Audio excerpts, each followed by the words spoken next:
So, your new spa has just been delivered and you're left with a bag full of chemicals that you don't know what to do with. What do you add? How much do you add?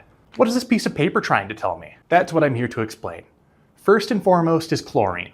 Aside from killing bacteria, chlorine is actually able to bond to the contaminants in your water and oxidize them, allowing for contaminants to be caught in your filters that would normally go right through them. The amount of chlorine that you want in your water ranges from 3 to 5 parts per million, which is a tiny amount of chlorine compared to the huge amount of water you have. Most of our chemical concentrations are measured in parts per million. On your water report, you'll be seeing the term a lot. Chlorine is normally split up into two separate components.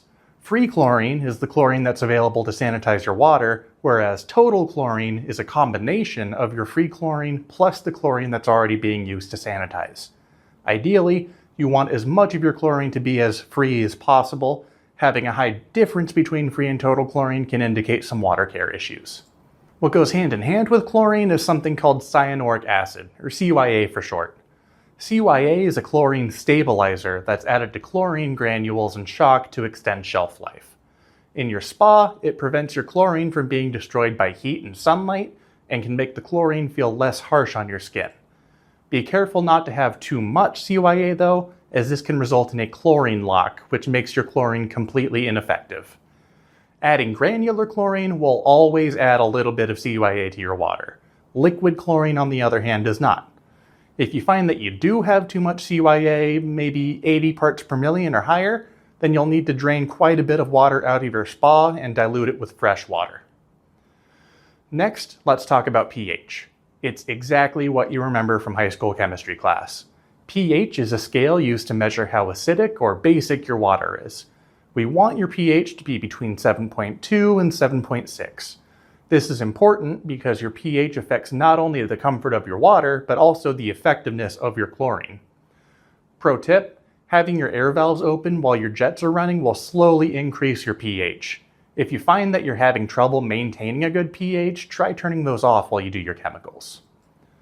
And we can't talk about pH without also talking about total alkalinity. Alkalinity is defined as a measure of the water's capacity to resist changes in pH. Simply put, if your alkalinity is super high, then you'll have a harder time moving your pH around. Having high alkalinity can cause cloudy water, discomfort, and will even make your chlorine less effective at sanitizing. If your alkalinity is high, then you can just use pH decreaser to bring your alkalinity down.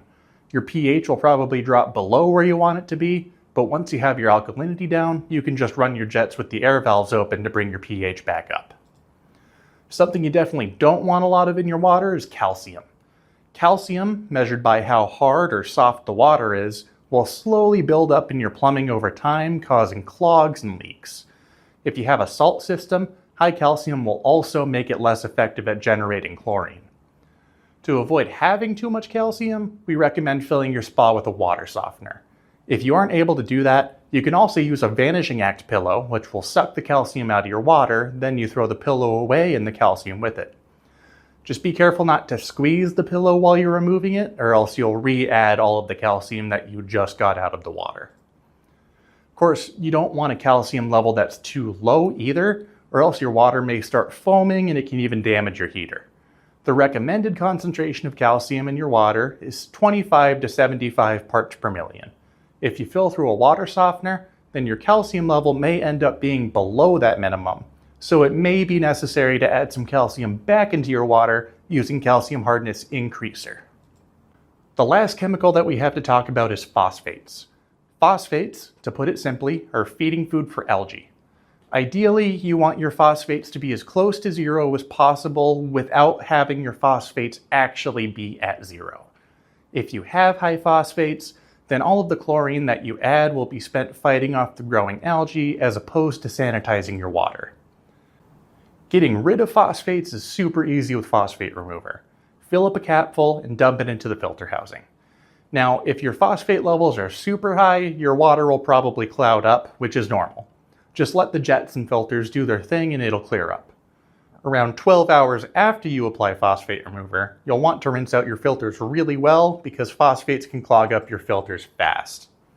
The reason why we don't want our phosphates at zero is because then you risk having leftover phosphate remover in the water, which can mess with some of your chemistry. Try to shoot for under 300 parts per billion phosphates. Lower is nice, but not completely necessary. The best way to test your water chemicals is to bring a water sample into one of our showrooms, where we can run it through a machine and print a by-the-numbers report for your water.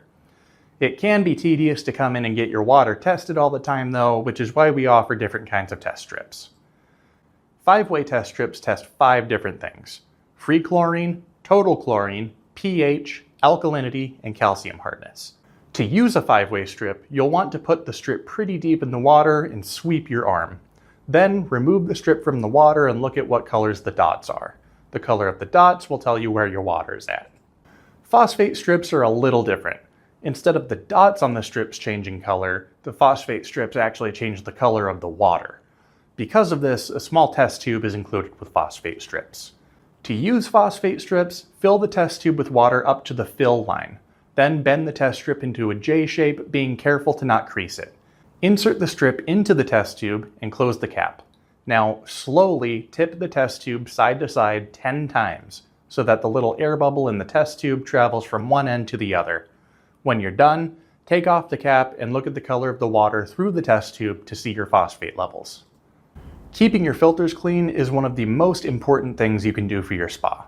If your filters get dirty or clogged, then the spa won't be able to heat properly and the jets won't feel as powerful as they normally do.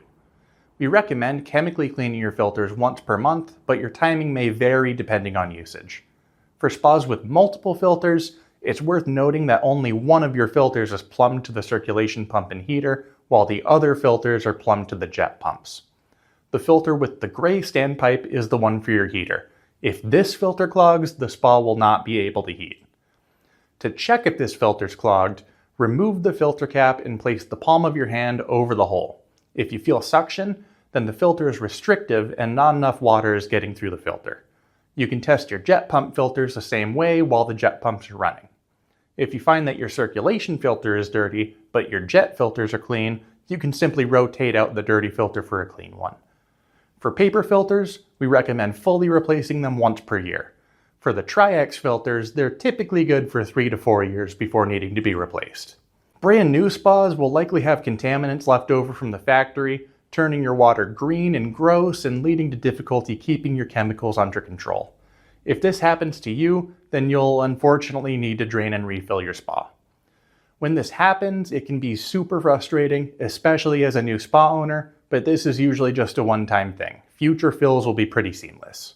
And those are the basics for chemicals. Water care takes quite a lot of trial and error to really nail down. If you have any questions, don't hesitate to call us and ask for help. And if your spa has a salt system, be sure to check out our video on how those work as well. Enjoy your new spa!